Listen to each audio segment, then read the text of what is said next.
All right, Prudence, give us some more financial game. I know we should pay you for this, but we got you on the podcast and you're recording, so you might as well answer that, right? Like, what else? Give us Right. some financial tips for newbies, people who are just maybe we started making some money. What are some tips for us? Okay. So now that you know exactly, now that you've separated your personal and business finances, the next thing you have to do is determine how much money you're actually bringing in and how much money you're actually spending. The fancy word for that in the accounting world is create a profit and loss statement, right? We could call it that, or we could say, write down on a piece of paper how much money you made every month, write down on a piece of paper how much money you spent every month, determine whether you've made a profit or a loss for the month. I think if people do that on a routine basis, you'll one begin to realize whether the business is viable or not, right?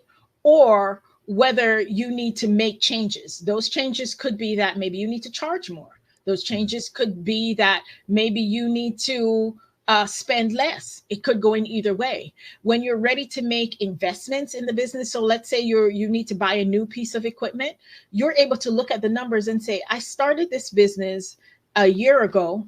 Month one, two, three, four, five, six, seven, and eight, I didn't make any money, but now I want to make an investment.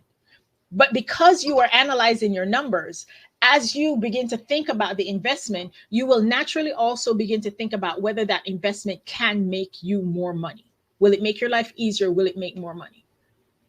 I like So that. creating those statements. The other bonus that happens with those statements is that the IRS only taxes you on your profit. So you will know your profit. If you only report your income, your tax debt will be much higher. And income could be even somebody with a 1099 is considered a business, right? So you're a consultant for a company, they give you a 1099. That's your income. You offset that income with your expenses. Difference between that is your profit and your loss. The IRS only taxes you on your profit. So if you're not keeping track of your expenses, you're paying more taxes than you need to. That's good. That's good, Prudence. And there's a philosophy on money where I only look at my money when I have money, right? So if I think I'm not making enough money in my business, I don't look at it. I bury my head in the sand. How often should someone getting started, new into business, or even growing their business look at that profit and loss, the difference between their income and the expense? How often should we look at that? That's a depends question, right? Okay.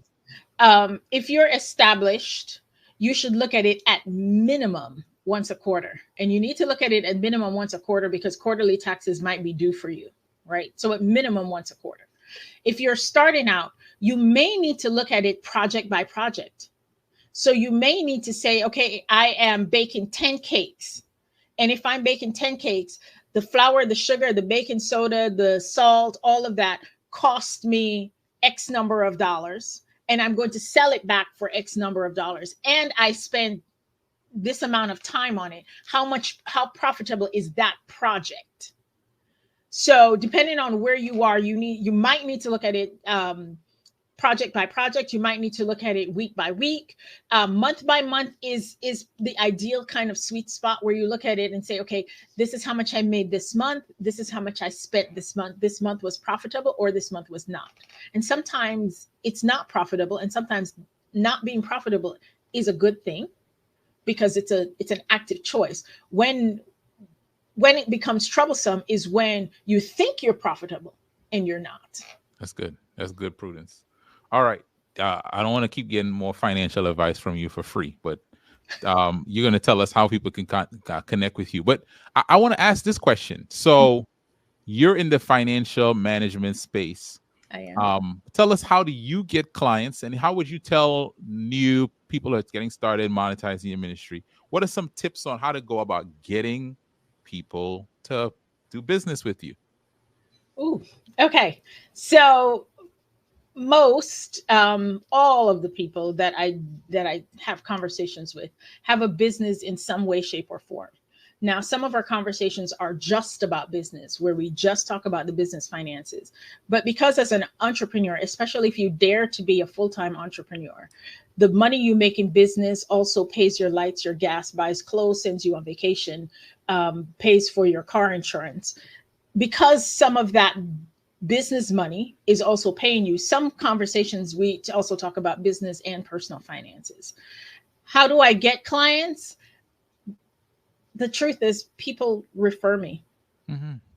That's really what's happening. I have a conversation with somebody, they feel empowered by that conversation. They've begun to trust me, because when you're having conversation about finance, it's a very intimate space, and so they have to have a lot of trust, because I'm seeing behind the scenes of the not pretty. I'm not seeing the highlight reel on Instagram or Yeah. Facebook. Yeah. I'm seeing the like not pretty stuff.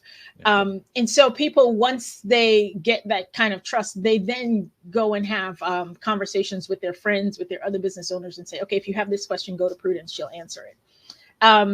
You can find me though on masteryourmint.com, and you can book a call and we can have a conversation. And I love that. I think you bring up a good point, right? So, and I'm gonna put the Mhm. website up so that those who are watching can find it. Masteryourmint.com. I love to put it up on the screen so that people who are watching this, Yes. and that you can go to that website, masteryourmint.com.